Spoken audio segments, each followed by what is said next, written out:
Hey everyone, welcome back to the video. Today I'm doing my VCT Masters Toronto power rankings. Going to go through all 12 teams, power rank them within these 5 tiers, S through D.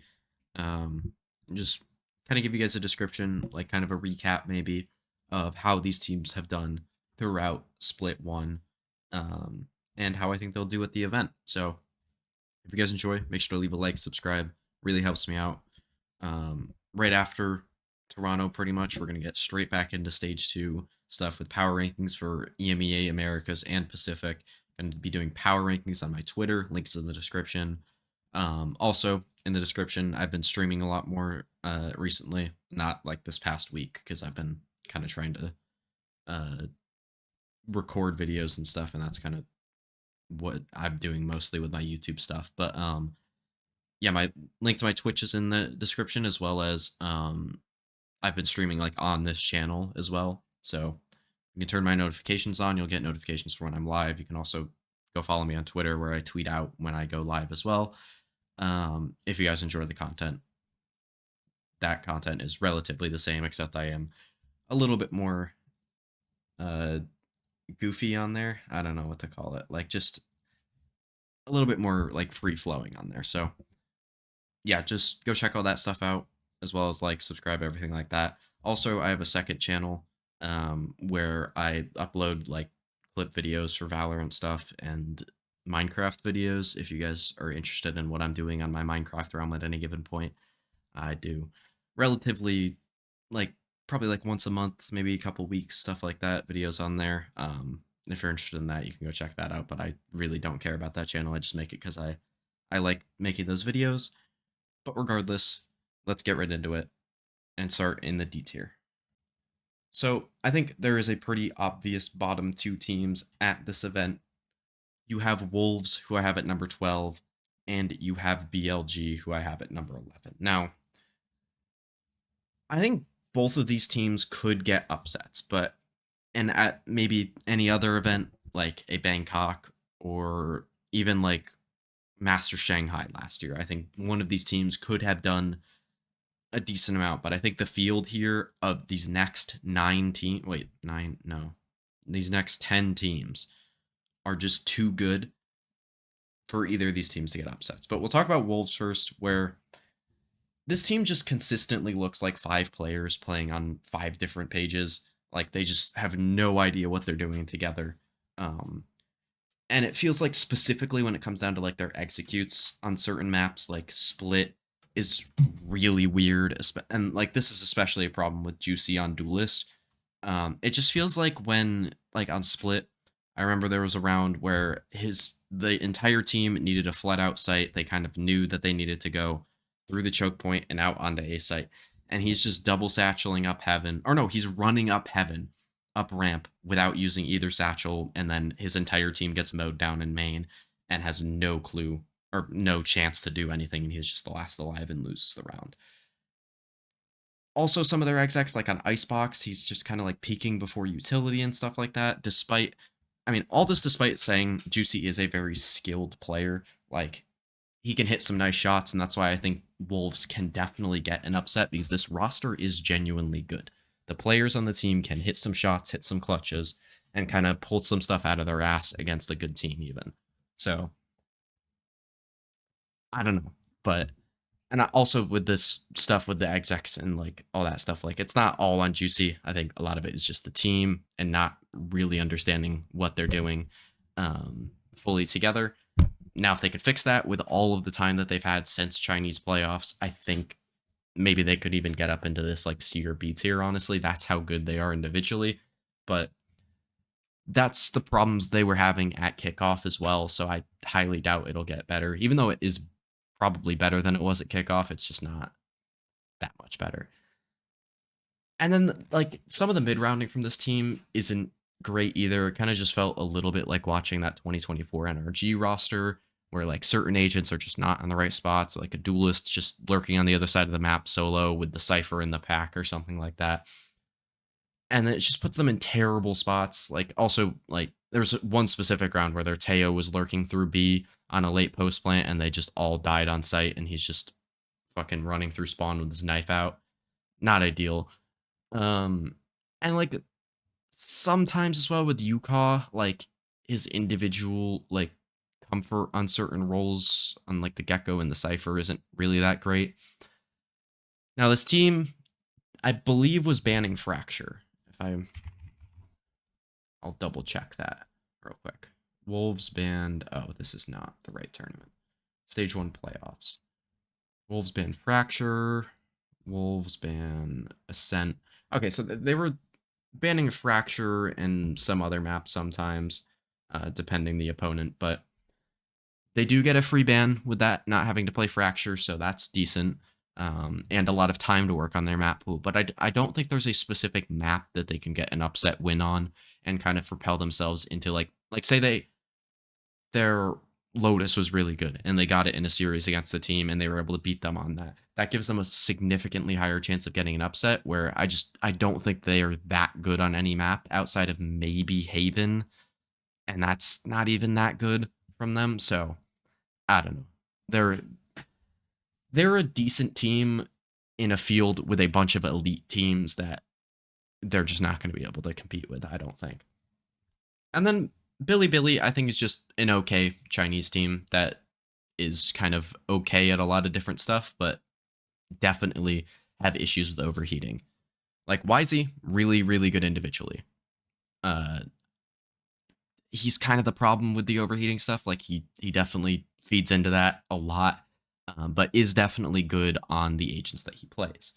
Um, like he plays the Jet really well, the Yoru really well, the Neon he's had some really nice games on as well, even though more inconsistent. And then obviously the Rays is really good that everybody remembers from Champs 2023. Rushia has had some really nice games and stuff, but is overall pretty inconsistent. K Knight can have some really nice pop off moments, but overall is kind of like not super great. And then Neff and Levius as individuals are fine. Then I think this team does have some actual strengths though. Icebox, Pearl, and Fracture, I think they're all really good at, but some definite weaknesses in terms of like Haven Split and Lotus when I watch this team. So obviously one of their strengths is going to be leaving, but if they could get Icebox and Pearl in a series against the team that is maybe playing a little bit worse than they are on any given day, like I think they could upset some of these maybe C tier teams that I don't think are going to go super deep at this tournament. But I think BLG can get a win, and it's more likely that they get a win than Wolves, even though I think they're maybe on more of a similar level. All right, now on to the C tier, where we're going to start with Xi, I believe is how you pronounce it. Now, I will preface this with before YOU was reportedly not playing with this team or announced to not playing with this team. I don't know exactly if it's been announced, but it has been reported and kind of confirmed that they're not going to be playing with YOU. I mean, they were going to be like my 6th ranked team heading into this event, but now they're number 10. And I don't think that it's because YOU is this massive presence in their team. I really don't think they're going to be that much worse than they were, or than like they were going to be anyways. It's just more of the fact that this pack from 6 through 10 is so close together that, oh my god, I'm going to sneeze, that it's kind of hard to put them over some of these teams when they're going to be playing with a sub. I really, really like watching this team. Like, they are a very similar team to Trace, who I very, very much liked. And I don't think this team is going to completely shit the bed like Trace did. Maybe they will because they're playing with a sub. But I really have confidence in this team because they have like a guy to lean on. Trace kind of had a few guys that were pretty decent, but that was about it. But this team plays very, very good fundamental Valorant.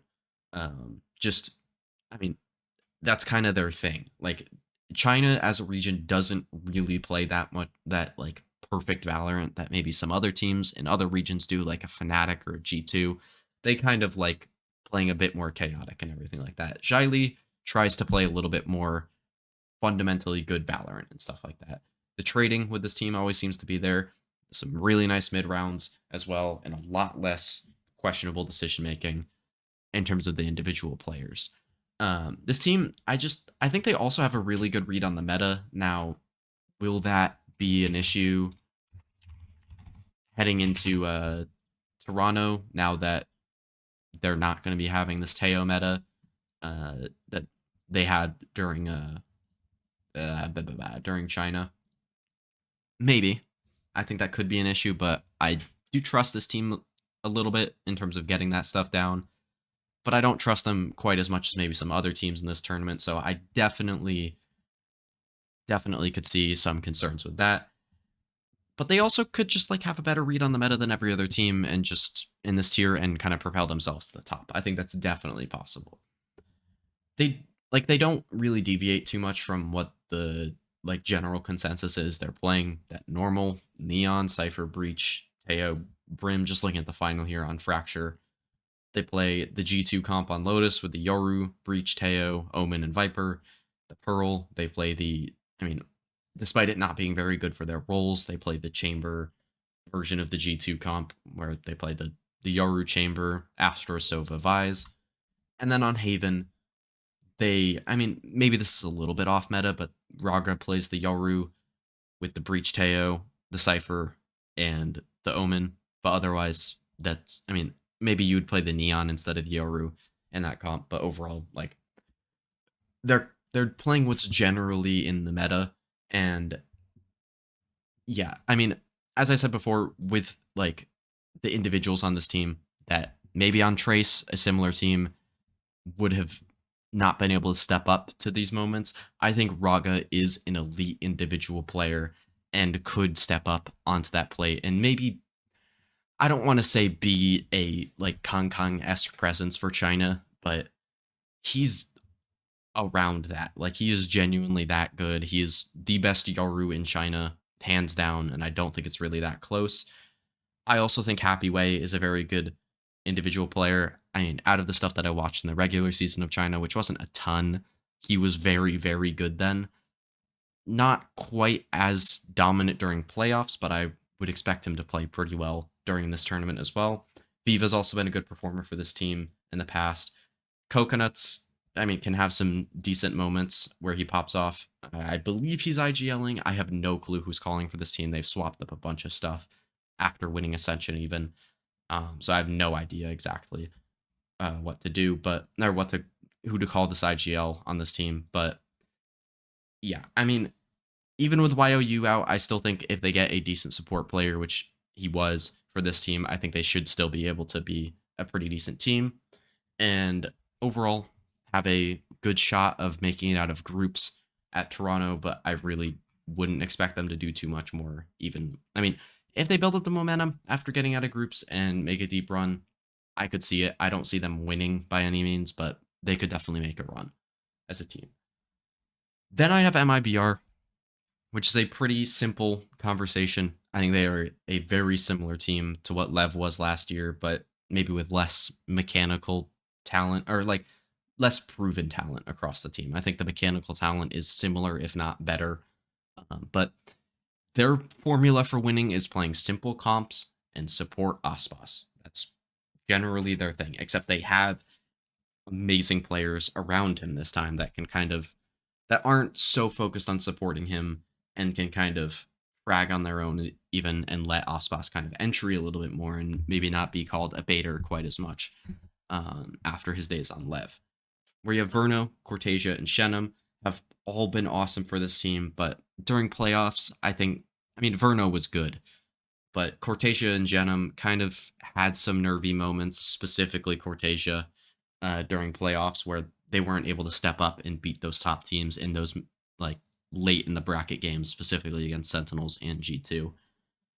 Artscene, I think, has been an awesome individual player and caller throughout all of stage one. I don't think the individual skill was there against Sentinels and G2 towards the end, so that again is a concern. But I would expect it to be maybe a little bit better. Like, obviously, this is a bigger stage, more pressure, but also at the same time, they've gotten that big game experience now multiple times and can kind of lean into that experience now.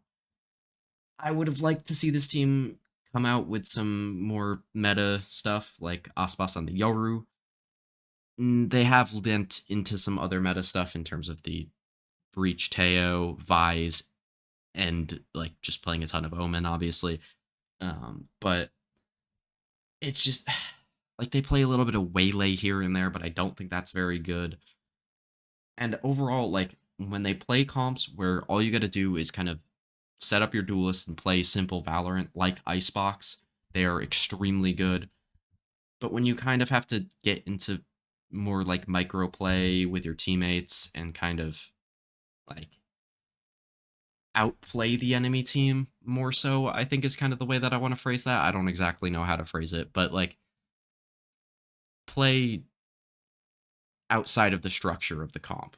I think they struggle a little bit more with this young talent and like the experience they have in these big moments. I think that is my biggest concern. If they can step up under the pressure, I think this team could catapult to the top of this tier. I think I have reason for all of these teams to be able to kind of go up in this tier, but it's kind of who I have the most confidence in to do that. And MIBR is just kind of towards the bottom because of how they played during playoffs. Then at number 8, I have Team Liquid, which actually might be higher than some people would expect them to be, but I honestly think they're a pretty good team. They struggled out the beginning of the split because they kind of had to find a new identity with the new player after going out of Masters Bangkok. But and they kind of also got figured out a bit with their style, their comps, all that kind of stuff. But once they did find that identity of playing more double Sentinel stuff, they started destroying teams. Specifically on Lotus, I really, really like their comp there and what they're doing. Um, and really, I'm very much looking forward to see them play that map against some of these top teams. They also did struggle a bit towards the end of playoffs, kind of crumbling in these high pressure games, specifically with players like Camo and Serial. Specifically, Serial was really, really bad in some of these games. And I think they also kind of started getting like figured out a little bit more again. But they should be able to come out with some more new stuff. They were playing a ton of Teo comps at the end. So I think I mean, they won't have a ton of time, but if they switch some of that stuff up coming into state or into Toronto, I think they could kind of have another new identity and maybe not be able to get figured out immediately and kind of get through the playoffs. Like you have Nats on this team who is incredible, both as a leader, a caller, and an individual. And then you also have Tico, who's very, very good on the smokes role. Patatek is a nice support player. And obviously, as I said, Camo and Serial aren't the greatest. But I think if the 3 core players of this team, Patatek, Kiko, and Nats, specifically Kiko and Nats, can activate, I think this team can genuinely beat anybody on any given day. And as I said, like, I'll try to go through some of these teams' map strengths and weaknesses. With MIBR, I didn't really talk about their weaknesses, but it was kind of, I don't know. It wasn't, it was implied that I don't think they're elite on any map other than Icebox, and I don't think they're terrible on any map outside of maybe Ascent. Um, but as for Liquid, I think their strengths, as I said before, are in Lotus, and then I also think their split is very good. And then for weaknesses, their Pearl, which I think they permaban. Their Haven isn't very good. They had like a good game with the double Sentinel stuff, I believe, and then it kind of got figured out and they weren't able to do that. And I also think their Icebox is pretty bad, specifically Serial on that map. He's supposed to be a Sentinel player that's coming in to play other stuff, and he just is not understanding how to play Killjoy on that map. So kind of rough there, but I think they should be able to get a win during groups most likely. But they also could very easily get upset by one of these Chinese teams kind of playing a little bit more loose. Then at number 7, I have Paper Rex, the train. With all that momentum coming from the lower bracket, they do have to build some of it back up, obviously, after losing to RRQ. But this team is fun. Obviously, it's Paper Rex. When are they not fun? When they're losing, that's kind of what it is. Like, this team is back. Not fully back, but they're back. They're playing so much more disciplined Valorant now that Patman is in the team. I don't think Patman specifically is playing with a lot more discipline, honestly. Like, I think he is a relatively disciplined player by Paper Rex standards, but it's not like he's super disciplined and, like, playing like fucking prime Leo or anything, which I think some people are kind of implying while watching this team, and it's just It's just not true. Like, he is still a nutcase. He is still a weird player, just like all this team is. But I think the whole team has kind of played a little bit more disciplined. I think him coming into the team to replace Mind Freak was kind of a wake up call for the other players, in my opinion, to kind of get their shit together, stop playing like dumbasses all the time. And I think that's very much helped this team. I think the main thing with Patman is this team's roles and their comps. That now they actually make sense. While they're still a little bit weird. Like, they still play that Pearl Phoenix comp, which, I mean, you don't really see too much nowadays, but I still think is good. Like, I genuinely really like that comp. Um, and they still play like double duelist on Fracture, where it's not the greatest, but they are really good at that map, so I'm not going to complain too much at all about it. They're split. They're running like the 2023 comp with the Jet and the Rays. Almost beat RRQ there. Like, and their Icebox also, like, they're playing double controller but with a duelist, which is not normal. But like, they're still winning these games. So like, it's comps that fundamentally make sense when you watch them, even if the comp on your screen doesn't really look that good. Like, it's stuff that makes sense. This team is still super mechanically talented and they're still really good. I think Forsaken and Devi specifically are back in incredible form individually. Devi, I was very, very hard on for his performances during the regular season, but my God, his performances towards the end of playoffs were awesome. Something has also been very, very good, being able to play a lot more Jet with these roles, being a lot better, and being able to op a lot more, which I think is his biggest strength as a player. So I don't really think it's as much form with something, even though he is in better form. It's kind of just being able to play to his strengths a little bit more rather than having to play the Sova and the Gecko and all that weird stuff. And I do think Jing and Patman are playing their roles pretty well, despite not being super individually great on any of them. I do think Jing's Omen on Icebox specifically is very fun to watch, even though. What? Wait. Okay, yeah. I don't know why I have another set of strengths and weaknesses below it of Lotus and Pearl. Strengths and Fracture and Icebox, but I think their Lotus, their Fracture, their Sunset, and their Icebox are really good. I mean, they have historically been good on Sunset. Obviously, we don't really know, but if they come into this with a good plan on Sunset, I think they should be able to be one of the better teams at it. Their Icebox is really good. Their Lotus is really good, I think. Um, the only concerns that I have are really if they're forced to play Haven at any point, but I highly doubt that. And the fact that Fracture is one of their best maps and is coming out of the map pool, sadly. So they had kind of just figured out how to play that map, and it's kind of annoying that it has to come out for them. But I really have no idea how to predict this team. I tried to put them maybe at a slightly low end of average and just hope that they don't go super deep. I think they did. I have them making it out of yeah. I think that I had them making it out of groups in my pick'ems. I already recorded my pick'ems, and that's actually a spoiler because that video is coming out after this one. So you're welcome. I'm not going to spoil anything else, but I do have them making it out of groups just because I think they'll be able to get some weird wins over some of these like less experienced teams and kind of be able to manipulate that a little bit, because I do think some teams, like some of these teams are very young, and I think when you're a young team at one of your first events, like first one or two events, playing against a team like Paper Rex is kind of daunting with their style and everything like that. And I think they should be able to expose some of these young teams for that kind of stuff and be very, very good at this event. Now, I could see them finishing anywhere, like in terms of like making like post tournament power rankings. I could see them finishing anywhere from like 10th to 3rd, maybe. I don't really see them winning the event, but it's definitely possible they go very deep in this. Ranking definitely looks wrong, but the way that I'm talking about it, I think should sound fine.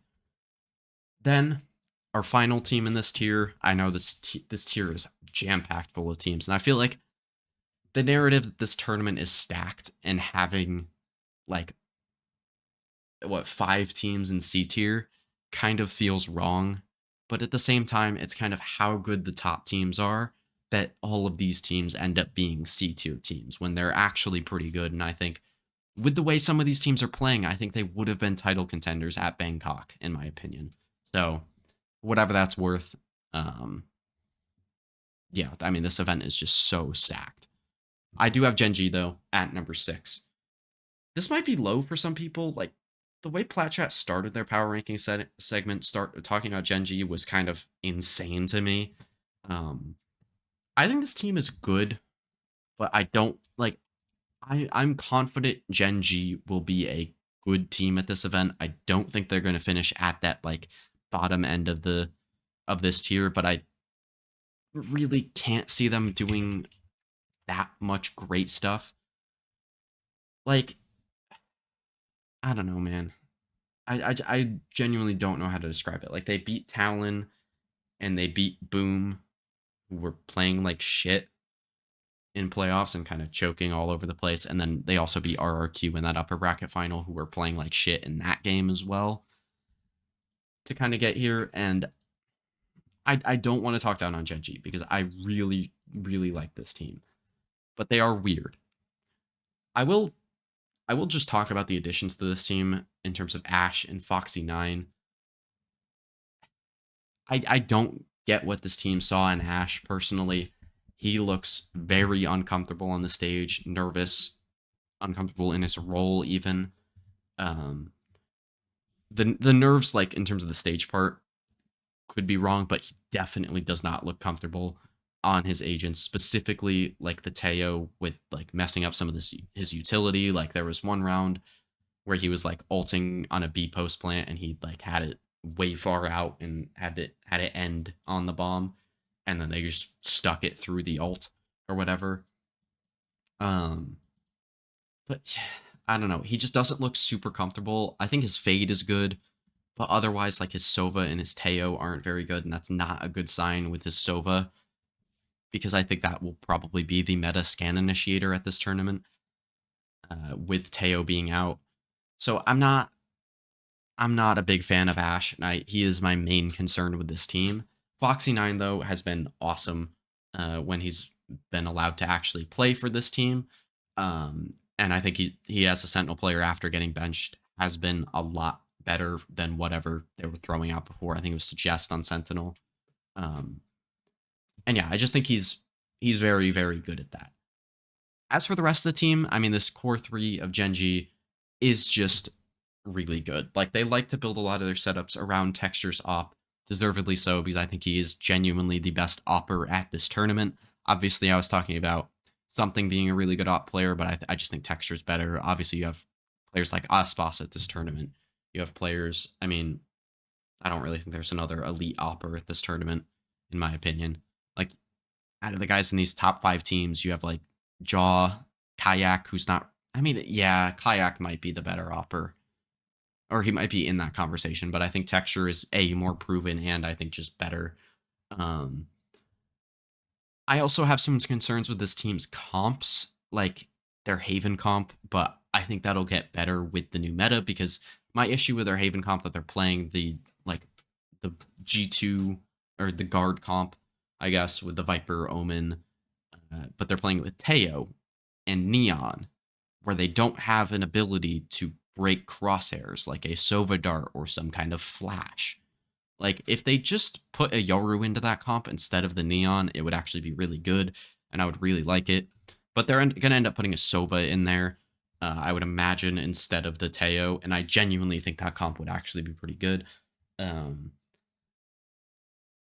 and I didn't love their read on this Teo meta, but now that they're heading into a meta without Teo, I think they should be able to play some better comps and more meta stuff, but I'm just not sure. Like, this whole team is just really weird to me, and I don't exactly know how to predict them. Like, they might be an even weirder team than Paper Rex because their comps are weird in a bad way. Like, Paper Rex's comps are weird, but it's because that's the style the team plays. Gen.G is just like weird. They have some very questionable individual players, namely Ash. I think the rest of the team is pretty good with Munchkin and Charon, who I didn't mention really that much, also playing pretty well. And it's just kind of, eh. like their Lotus and their Pearl are really good. I believe it was their Pearl. I don't remember watching them play Pearl that much. Oh, did they just not play it in playoffs? Oh, they did. They did play it against Talon. I remember this. This was good. Yes. Okay. It wasn't like amazing, but Ash played really well in that game. Okay. I remember that now. I think they'll be a good team that isn't super great at this tournament, but they'll probably be able to make playoffs, I would imagine, and not really go that much deeper. Okay. Then we'll just talk about the B tier because I only have one team in there, and that is RRQ. I mean, this might be low for some people, specifically Pacific fans. I just think these top four teams are more proven at an international level than RRQ is. And I think, while, I mean, specifically Plat Chat, again, I just came off watching the episode like yesterday, so a lot of that stuff is fresh in my mind. But they were talking about how the like individual, like really sick individual player first international event narrative where like, oh, they might be a little nervous isn't super accurate. And I do agree with that. And they also said that the team narrative is super accurate, which I also agree with, especially when RRQ during Pacific playoffs in God, what games were it? Was it the DRX game, even the game to qualify them, the game against Gen.G in the upper bracket, and then even a little bit of the lower bracket game against Paper Rex? I think they showed some very, very like bad nerve issues, it looked like, and I'm just not sure exactly what that's going to look like at this event. They do get a first or a playoff bye, so they're guaranteed to finish in the top 8. That's not why they're here. Like they're gonna be where they're power ranked anyway. I could have a team getting a bye. I mean, like XLG in 10th here, so that's not really gonna change how I think for these power rankings. But I I also have concerns with this team because their macro game isn't super great. Like their calling and everything like that, and like their mid rounding isn't super great. They're good with like overall like their overall game plans are not good. Um, and their mid round ideas aren't really that great. Their comps are really great for the meta that they're playing in, but that's the only meta that this team has been truly elite in. And like there's just a lot of question marks this team needs to fit like answer during this tournament is pretty much what I'm trying to get at. Now, for the good parts of this team, the micro like trading off each other and just like side execs and just utility usage, supportive utility, just even like the way this team peaks individually are just really good. The confidence on a lot of these players, specifically Jemkin, is unbelievable. Jemkin, I think, is one of the best players at this event, probably a top 5 player, in my opinion, um, heading into the event. Obviously, I'll be doing. Will my top 10 or top 15 players be coming out before this? I think it will.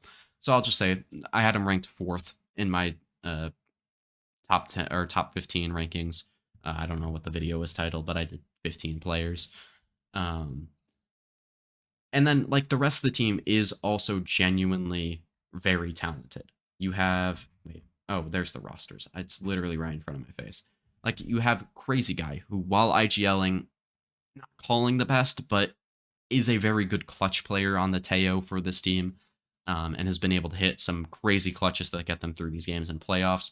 Cushy, who has been unbelievable. The one player that I do genuinely have or concerns with in terms of him being a nervy player at an international level. Meunier, who has been to internationals before, or an international with Paper X before, and was good at that event. Not great, but good for that team. And I think he's playing more of a comfortable role for himself and will be able to frag a little bit heavier for this team at this event. And then I think Zephyro is a very good Sentinel player that should be able to, I don't want to say hold his own because that does sound like he's not very good, but be a good player for this team and a playmaker and stuff like that to kind of set this team up in good spots on the attack side with his lurks. And specifically, his site anchoring is really good. And I very much believe in him there. So there's a extreme amount of individual talent on this team. If they can figure out whatever this new meta is going to be, I think they should be able to go very deep at this tournament. But I also have questions about their nerves, their macro, their all their stuff like that, like and their game planning even. I don't know with this team, and that's kind of why I have them in this B tier rather than in this A tier with these top 4 teams. All right, now onto the A tier, where we're going to start with Sentinels at number 4. And I think some people are a little bit more down on this team than I thought they were going to be. Obviously, there is the general, like, slight Sen bias that a lot of people end up having, where they put Sen maybe a spot or two higher than they should be. Um, but, like, I saw Platchat ranking, like, flirting with ranking them in, like, 6th. I don't know if they ended up having that as their final ranking. I don't remember. But, like, that's just absurd to me. This team is very, very individually talented. Like I mean, I'll just post this after my player rankings. You can go check out that video of my top 10 players. But I had Zekken as my number 1 player. I had Bang, I think number 7. I have the list like right here. Yeah, Bang number 7. And I also think Narrate is an extremely good player. John has been playing pretty well individually, even though on this initiator role, I really have not liked his utility usage. And I mean, Celsius is a useful piece to this team, despite his fragging really not being there all that well. He is still a very, very good player, in my opinion. Now, the main concern with this team, I actually need to put my notes back up. My main concern with this team that I actually didn't write down in my notes, and I've kind of seen people talking about on Twitter, my issue with this team is the fact that their roles might get kind of cooked by the Tejo nerf. They finally ended up figuring it out towards the end of stage 1, where they had Narrate playing quite a bit of Teo, which he was actually pretty good at, and letting John play more of the Flash Initiator. Now, without the breach, or without the breach Teo stuff in a lot of their comps, they might have to put John back on more of a Sentinel flex stuff and Narrate play the scan initiator, which he definitely figured out how to play towards the end. Like his Soba and Haven I thought was pretty good. His breach on split has been kind of up and down a lot, so I don't know. His fade, he really performs like shit on this map on Pearl against G2, even though I mean his fade has most of the time been really good. And then like the other maps he's playing Teo on, I am not as concerned about it completely fucking up their roles because I think Narrate's just gonna play the scan initiator, John's just gonna play the flash, and they're just gonna do that. Now, with some of the maps where John was playing Teo, it might make them swap their roles around a little bit more, which is not the greatest. But I don't know. I like Sentinels at this tournament. I think they are a team that can genuinely win. I think teams from like MIBR up, I think could genuinely win this tournament, which is how stacked I think that this field is. Now, when you get into that C tier, it's teams that I don't think have a good chance at doing it. RRQ, I think if they solve some of those questions, probably have a better chance at doing it than maybe the Sentinels and some of these other teams at the bottom here. I think they definitely have a better chance if they figured out some of those things. But like Sentinels, I feel good about this team. There are some questions, but I think overall they're not as huge questions as RRQ. They took a massive jump heading into playoffs. I thought they were kind of but I did predict them to get in and into Toronto, and they ended up doing that. They finally beat G2 in a series, but had to play pretty much near perfect Valorant to do so. But they did that, and they showed that they're capable of playing at that level to beat G2. Their map pool heading into playoffs was a very, very big question mark for this team.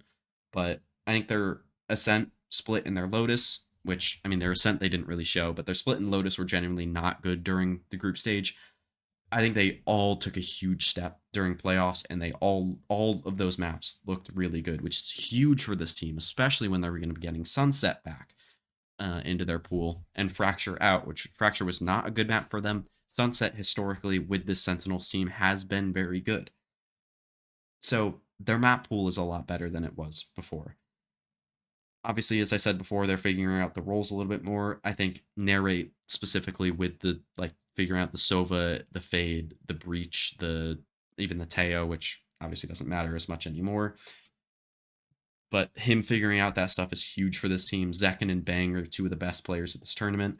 And then, I mean, this team was also just obscenely good at Pearl, probably the best team at this tournament at that map. So that's huge for them. And I just think this team is really good. Also, did I not mention RRQ's strengths on maps being Ascent and Pearl? And they're not very good at Fracture, but they're kind of decent on the rest of their pool. Like Lotus, I think they had one bad game on, but overall we're pretty good as well. So my bad if I didn't mention that. But yeah, Sentinels, they're definitely good at Pearl and Ascent. I think those are their two strongest maps, at least confirmed. And then you have maps like Haven, which, I mean, they've been able to get like a decent round score on, but haven't really been able to win against any good teams on that I remember.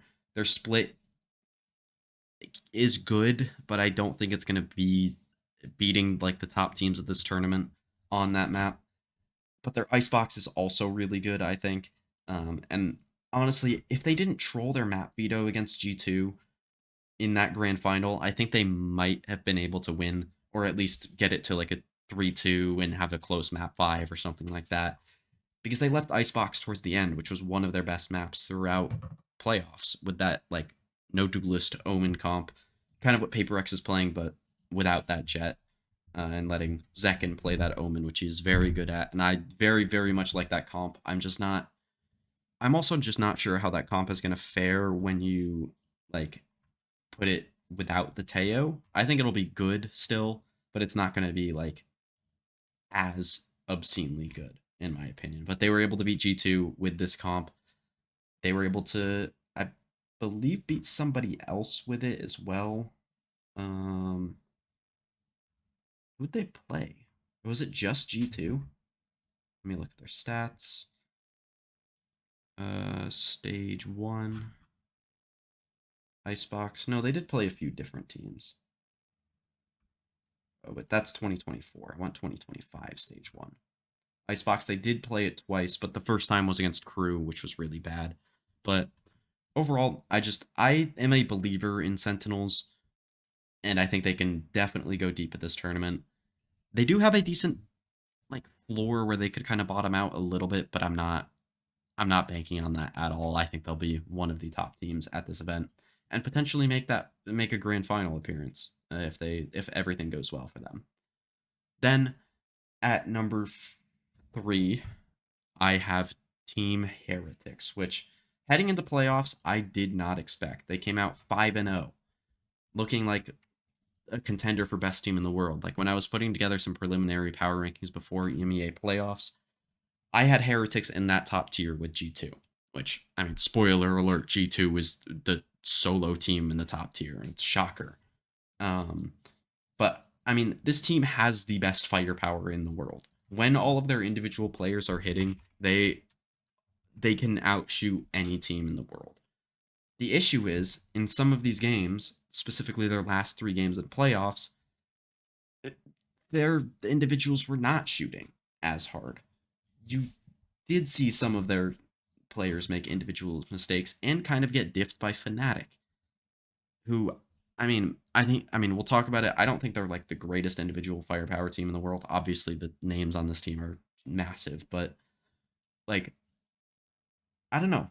This team plays a ton of double duelists, which on some maps isn't great, but other maps can be pretty good. Like your splits, your like Haven with the your ISO, they don't have to switch up that comp with the Teo stuff as well. They don't play a lot of that, if at all. I think it's like they were playing it on Icebox and then kind of switched it up with Rien's playing the Sova now. Now that that's gonna be a little bit more meta heading into Toronto. I think this team, like obviously they're not gonna have as much time heading into this tournament, but also they don't need to change as much. So I'm not super concerned with the Teo stuff with this team. It's as I maybe am with your RRQs, Sentinels, G2, uh, Liquid, MIBR, XLG.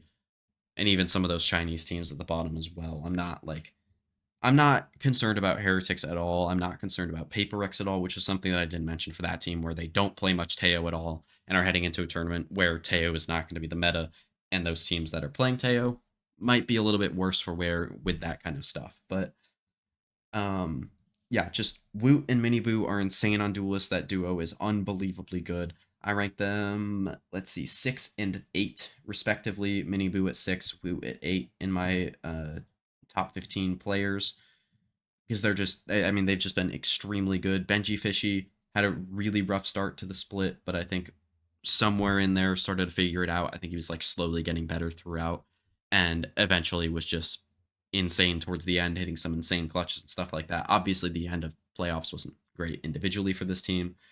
Um, but the issue with this team is when their individuals aren't hitting, when they're in those high pressure scenarios, when their individuals generally just don't hit as much, they're just going to get destroyed by teams that are playing better fundamental Valorant than them. This team is really good on Haven. They have been good on Icebox, but when they've switched away from the Teo stuff, it hasn't been very good. Obviously, we'll have to see how it fares against a non-Teo comp, because Fnatic was playing that in those games where they destroyed them. Their Lotus is really good, and historically, their Sunset has been really good. They figured out kind of the way to play on that map originally, and I think their record is something. I think it was like 18-5 or something like that historically. And then I also think maps like maybe a Split or something could be pretty good for them if they transition away from that ISO stuff, which I mentioned before. I totally forgot that that was the comp that they were playing, which I despise. Um, but overall, I mean, obviously this is the third ranked team. This individual talent is insane, but I very very much have my doubts of this team being able to win the tournament necessarily. Then I have Fnatic in this A tier, and as I said, G2 and S tier. I just think Fnatic is incredible. Boaster's mid rounding on this team is just crazy good. This team had an insane first half to the regular season, but towards the end of the regular season, with that last game against Giants and Heretics, those last two games were not very great by this team. They looked like they were getting figured out, but in hindsight, it might have been they weren't trying as much. Like they knew they were going to make playoffs, and it was like, okay, we don't need to fully lock in for these games. We know we are one of the best teams in EMEA. This team does have a lot of individual talent, and even like some untapped potential in it, I think, because Alphayear, in my opinion, hasn't been playing very well individually. Like, you go to some of these games, he's going like even against Heretics in that final when they destroyed them. He's going +9 against them in the upper bracket, but like throughout the regular season specifically, he was pretty bad, honestly, for this team, in my opinion. Not really being able to do some stuff on the ISO and stuff like that, but I think if he returns to form in terms of like, I don't think he's going to ever hit that Tokyo form that he was hitting, but maybe like a lock in or champs form from him, I think he could be uh, some untapped potential for this team. Boaster has been calling like one of the best IGLs in the world, if not the best. Um, and this team also, I really don't think they were leaning into Teo that much. Like, they're double duelist on Split. Icebox, obviously, they're playing the Teo, but I don't think that comp needs it particularly. The Fracture, obviously, but that's not in the pool anymore.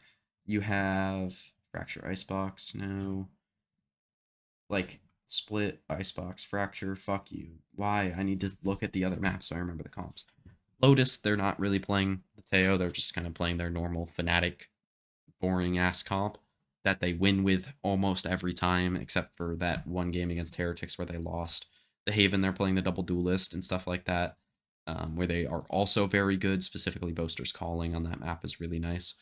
Um, I do have some concerns about how this team will fare against like elite firepower, but also like they ended up beating Heretics in that final, who do have really good firepower but weren't shooting on the day. So I don't know how they'll fare against maybe your Sentinels and your G2s of the world, but they should still be a very good team and be able to kind of compete with those top teams. For map strengths, which I did list for Heretics, I did.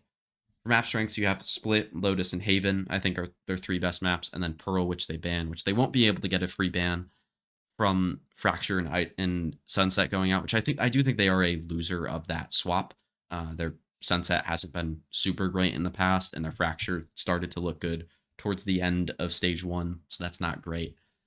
But overall, I mean, they're just Fnatic. They've been one of the best teams in the world throughout all of stage 1, and I think they'll continue that at this event. Then G2, who some people might be arguing should take a bit of a dip with this Teo nerf, but that really doesn't concern me. We'll talk about that later, though. This team did take a bit of a dip in form late stage 1 in groups. I think I need to remember specifically who they were playing.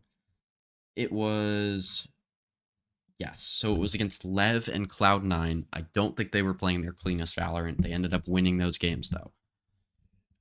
They get into playoffs. They play their first game against Sentinels. Sentinels plays a perfect game plan against G2. Perfect Valorant. They barely lose that game. Just barely. Obviously, they made a massive comeback on Ascent, but that is Ascent defense side, so it's not really that surprising. They play a very sloppy game against 100 Thieves. They play a very sloppy game against EG, where they're just able to scrape it out against that team. They then go into the lower bracket final and are just back at that incredible form that G2 is so well known for. They do lose on Haven, which is one of their worst maps, but MIBR is also just good at that map, so I'm not hugely surprised. Then they beat MIBR on Lotus, where Osbos is playing incredibly. He dropped 30 in that game, and G2 were still able to win. Split, they edge out MIBR there, where MIBR don't play the best comp, but G2 played a very good game there. And then Ascent, where I don't think G2 play a very good comp, or they're still able to beat MIBR there as well. I just think this team is just the best team in the world. They're stacked top to bottom. Trent, Jog, Jonah, Valen, and oh my god, Leaf. Obviously not in that order. They're all really good. I think Trent and Leaf on my top 15. I had Trent number 2 and Leaf number 9. I didn't really have anybody else in there because I don't think any of them like transcend the structure of the team really that much. Like Jaw maybe plays out of the structure the most, but sometimes that's a bad thing with him. And I don't think he's like as dominant of a duelist player as maybe some of these other guys at this tournament, like Zekin, Jemkin, Mini Boo, Kayak, all those guys. Which I didn't even mention Kayak for Fnatic, he's been incredible towards the end of playoffs specifically. But yeah, like if I'm worried about anything with this team outside, like the Teo nerfs, sure they concern me a little bit. Obviously, they have to find new stuff to play, but they have the time to do that. They also were good last year without Jogamo in a meta without Teo. So I'm not concerned whatever the meta ends up being, as long as it's not double duelist. I think hard double duelist, I think this team should be fine. And even then, you'll probably be able to put Leaf on some kind of opping duelist, put Jaw on the more entry focused duelist, and then you put Jonah on that Sentinel role with Trent playing Initiator and Valen playing Smokes. This team is able to do that. They're able to do anything, whatever the meta ends up being, as long as Valen's able to call it, which he's been able to call a bunch of different metas. I think they'll be fine. In terms of map strengths, I have Lotus, Pearl, Icebox, and Split all being strengths for them. For weaknesses, I have Ascent and Fracture, which Fracture's going out, but Sunset was a weakness for them back in the day, so I would imagine that might be a weakness for them, but also they could just ban Ascent, which I don't think is very good for them. I don't think they will, though. Or just ban something else, pick a whatever the other map is there. 1, 2, 3. Yeah, so 6. What the fuck is the other map? What was it? Haven? Yeah, maybe ban Haven and then scrim a bunch of Sunset throughout and be fine on that map. I very, very much believe in this team. I think they are the best team at this tournament and the favorite to win. Obviously, I think Fnatic, Heretics, Sentinels, RQ, Gen.G, PaperX, Liquid, and MIBR, I think all of those teams could make a final at this event. And I think any given day, any of those teams could show up and beat G2. I think as you get more down the list, it gets less likely. I would actually favor MIBR over Liquid against G2, but that's neither here nor there. Overall, these are going to be my power rankings. Let me know what you guys think in the comments below. Let me know how you would power rank some of these teams and who you think is going to win the tournament. And I'll see you guys in the next one. Peace.